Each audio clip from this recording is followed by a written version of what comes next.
Hello everyone, welcome two point of law. आज हम race जुडिकारे को कंटिन्यू करेंगे और इसमें 5 कंडीशंस हैं। तो आज के वीडियो में हम कंडीशन नंबर 1 को समझेंगे। सो कंडीशन नंबर 1 जो है वो डील करती है with matter in issue. Now what is condition number 1? It is matter which are directly substantially in issue in subsequent suit must be the same matter which was directly and substantially in issue either actually or constructively in the former suit।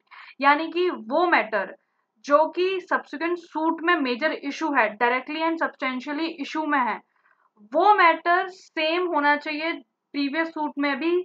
Same directly and substantially in issue, exactly same नहीं but directly and substantially issue में होना चाहिए।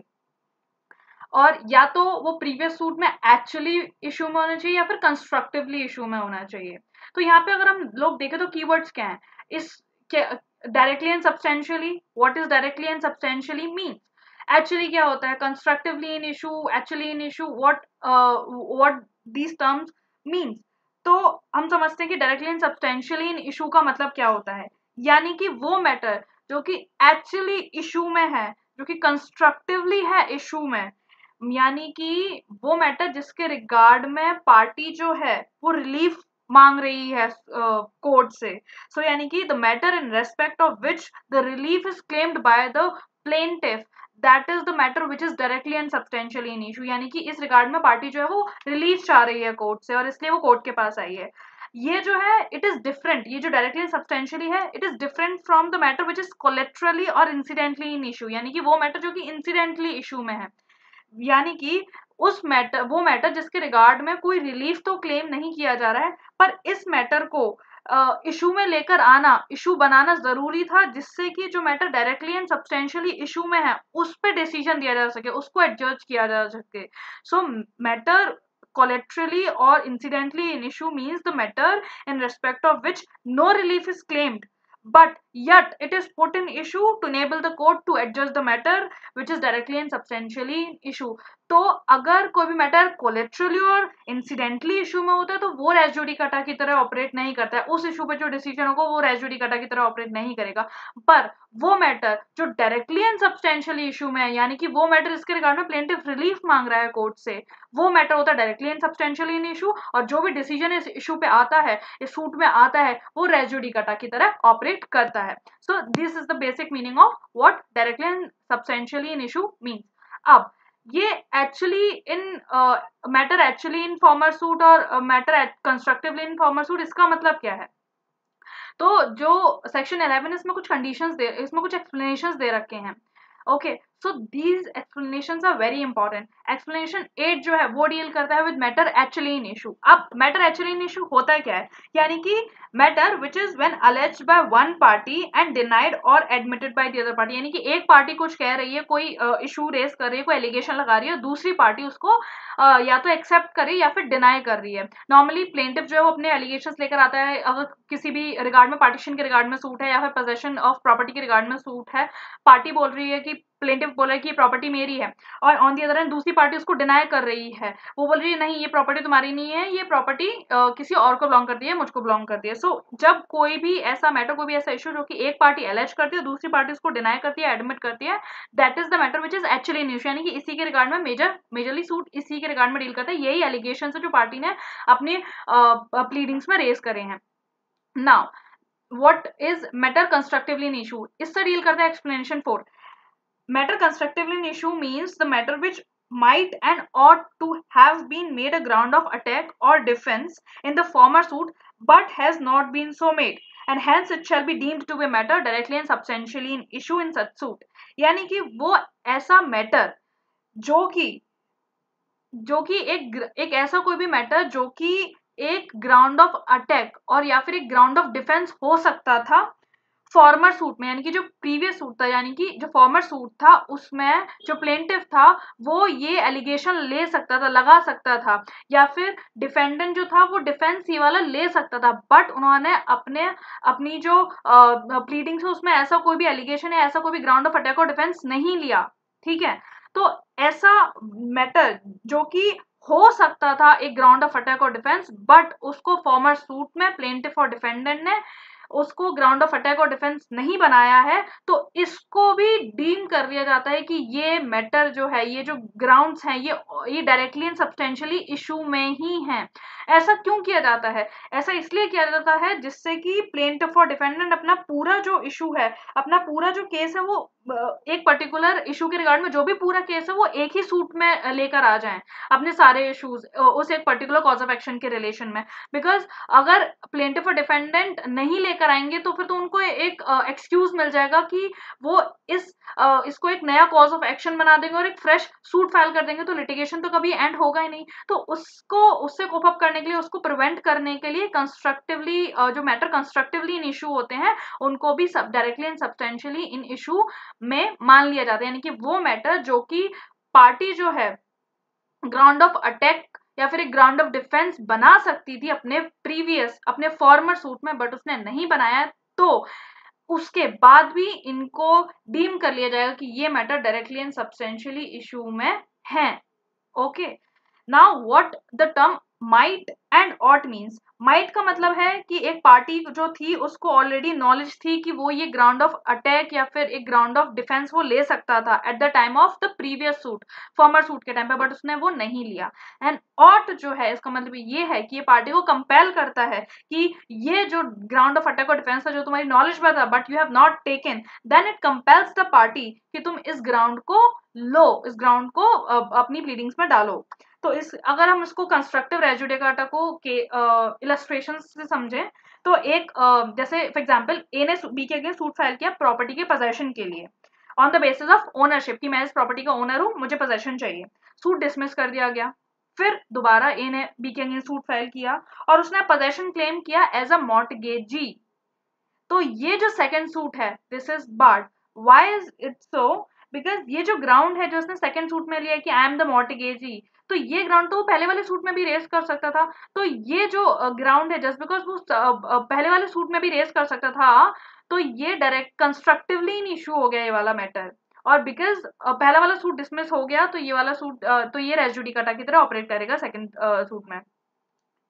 For better clarity, अगर जैसे क्यों ऐसा हुआ कि जो पहला वाला सूट था ए ने बी के अगेंस्ट जो फाइल किया था उसमें ए बोल रहा था कि मैं पोजेशन मेरे को मिलना चाहिए because I am the owner. Okay, now वो ओनरशिप कैसे आई? बिकॉज वो मॉर्टगेजी था, उसने लोन दिया था, दूसरी पार्टी लोन का पेमेंट नहीं कर पाई, अब वो ये मॉर्टगेजी था तो उसको प्रॉपर्टी मिल जानी चाहिए। तो ये बात ये पहले इसी सूट में बोल सकता था कि मुझे ओनरशिप मिली because I am the mortgagee, मेरे को ओनरशिप मिलनी चाहिए, सामने वाली पार्टी मेरा लोन पे नहीं कर पाई है, अब इसने मेरे को अपनी प्रॉपर्टी गिरवी रखी थी, मैं मॉर्टगेजी हूँ, मेरे को प्रॉपर्टी मिलनी चाहिए, hence I am the owner of the property.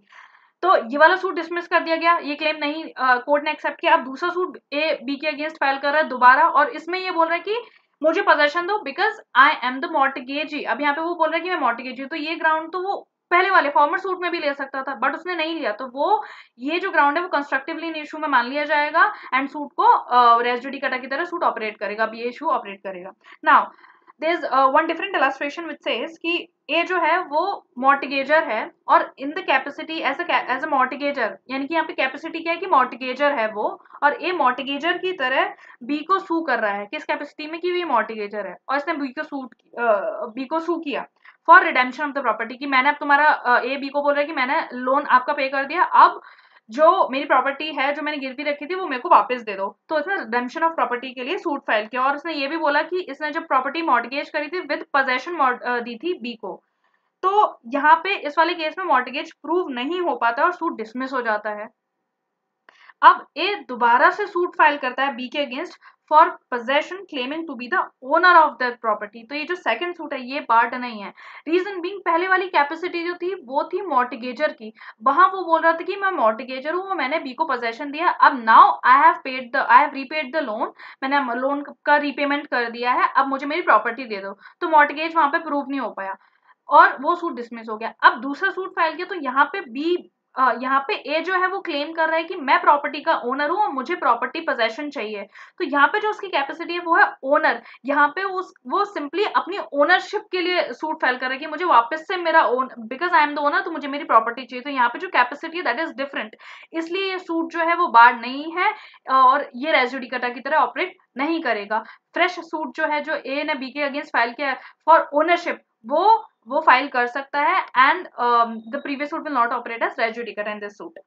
एक केस लॉ है which is a very important case law, state of UP versus Nawab Hussain. इस वाले केस में क्या हुआ था कि एक सब इंस्पेक्टर था, उसको उसकी सर्विस से डिसमिस कर दिया गया था और डिसमिस डीआईजी ने किया था। तो उसने क्या किया, इस ऑर्डर को, डिसमिसल के ऑर्डर को चैलेंज किया और उसने रिट पिटिशन फाइल करी और बोला कि इसको अपॉर्चुनिटी ऑफ हर्ट तो दी ही नहीं गई है और इसको सर्विस से रिमूव कर दिया गया है। तो ये वाली जो पिटिशन थी वो कोर्ट ने डिसमिस कर दी। तो अब दोबारा से इसने, सब इंस्पेक्टर जो थे, उसने दोबारा से सूट फाइल किया और उसने एक एडिशनल ग्राउंड रेज किया कि मेरा जो अपॉइंटमेंट है वो आईजीपी ने किया था, तो मेरा रिमूवल भी आईजीपी ही कर सकता है। बट जस्ट बिकॉज डीआईजी ने मेरे को रिमूव किया, दैट इज नॉट वैलिड, इसलिए वो रिमूवल जो है वो माना नहीं जाना चाहिए, डीआईजी मेरे को डिसमिस नहीं कर सकता है। तो ये जो सेकंड सूट है ये बार्ड है by res judicata. Reason being, ये जो एडिशनल प्ली इसने सेकंड सूट में लिया सब इंस्पेक्टर ने, ये तो वो पहले वाले सूट में भी ले सकता था। पहले वाले सूट में जहां उसने ये बोला कि मेरे को अपॉर्चुनिटी ऑफ बीइंग हर्ड नहीं दी गई, तो वहां पे वो ये भी बोल सकता था कि मेरा अपॉइंटमेंट जो है वो आईजी ने किया है, आईजीपी ने किया है, डीआईजी ने नहीं किया है। जस्ट बिकॉज डीआईजी ने नहीं किया तो डीआईजी मेरे को डिसमिस नहीं कर सकता। बट जस्ट बिकॉज उसने ये ग्राउंड अपने पुराने वाले सूट में नहीं लिया तो ये कंस्ट्रक्टिवली इन इशू माना जाएगा। बिकॉज जो ये प्लेंटिव था यहाँ पे उसको नॉलेज तो थी ना इस ग्राउंड की जो वो सेकंड सूट में रेस कर रहा है, जब उसको नॉलेज थी वो पहले वाले सूट में भी ये चीज रेस कर सकता था। जस्ट बिकॉज उसने नहीं करी तो वो कंस्ट्रक्टिवली इन इशू माना जाएगा और इसलिए इस प्ली को जो कि प्लेंटिफ के नॉलेज में थी उसको डिसमिस ये मानी नहीं गई, बिकॉज ये कंस्ट्रक्टिवली, वही यहाँ पे एक्सप्लेनेशन 4 जो है वो लग जाएगा कंस्ट्रक्टिवली इन इशू और ये जो है रेज जुडिकाटा की तरह ऑपरेट करेगा। बिकॉज ये जो ग्राउंड है वो पहले वाले सूट में भी रेस कर सकता था। Now this is all about condition explanation number 3rd and 4th।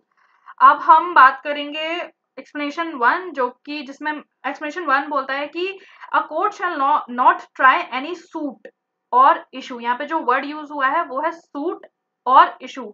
तो एक कोर्ट जो है it shall not try a suit or issue in which the matter has been directly and substantially in issue in a former suit between the same parties and has been heard and finally decided। तो यहाँ पे जो main अगर हम लोग देखें तो यहाँ पे हमको फोकस करना है कि यहाँ पे जो वर्ड यूज हुआ है वो सूट भी है एंड इशू भी यूज किया गया है। तो सेक्शन 11 यहाँ पे सूट को तो बार कर ही रहा है, सूट के ट्रायल को, और साथ साथ में इशू को भी बार कर रहा है। यहाँ पे भी वो रेस जुडिकाटा की तरह ऑपरेट होगा अगर already matter directly substantially issue में था। तो यहाँ पे दो चीजें मेजर फोकस करने की, एक इशू और दूसरा फॉर्मर सूट। तो फॉर्मर सूट जो होता है वो हम देखते हैं from the date of the decision and not the date of the filing, यानी कि फॉर्मर सूट वो होगा जो कि पहले डिसाइड हुआ है and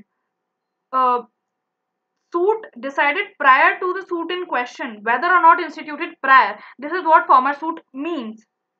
So even if the suit filed later but it is decided earlier, it will be former suit under this explanation। यानी कि former suit वो है जो कि पहले डिसाइड किया गया है, भले ही वो बाद में फाइल किया गया हो, पर अगर जो सूट पहले डिसाइड कर दिया जाएगा वो बनेगा फॉर्मर सूट। फॉर एग्जाम्पल मैंने एक सूट फाइल किया मार्च 2020 में और दूसरा सूट फाइल किया मैंने नवंबर 2020 में। तो जो नवंबर 2020 वाला सूट था वो डिसाइड हो गया पहले, यानी कि जनवरी 2021 में डिसाइड हो गया, और जो मार्च 2020 को मैंने सूट फाइल किया था वो डिसाइड हुआ अप्रैल 2021 में। तो यहाँ पे फॉर्मर सूट नवंबर 2020 वाला होगा, बिकॉज वो सूट पहले डिसाइड हुआ, वो सूट पहले मार्च अप्रैल जनवरी में डिसाइड होगा 2021 में। सो वो सूट जो कि पहले डिसाइड होता है वो बनता है फॉर्मर सूट, भले ही वो बाद में फाइल क्यों ना किया गया हो। Now we have to focus on the other thing that is issue। तो ये जो सेक्शन 11 है ये बार करता है एक सूट के ट्रायल को एज वेल एज इशू के ट्रायल को भी, यानी कि एक इशू जो कि डायरेक्टली एंड सब्सटेंशियल इशू में था प्रीवियस सूट में, तो अब सब्सिक्वेंट सूट में वो मैटर अगर दोबारा है तो वो रेस जुडिकाटा की तरह ऑपरेट करेगा। तो इशू जो होते हैं वो 3 तरीके के होते हैं, issue of fact, issue of law, mix issue of law and fact.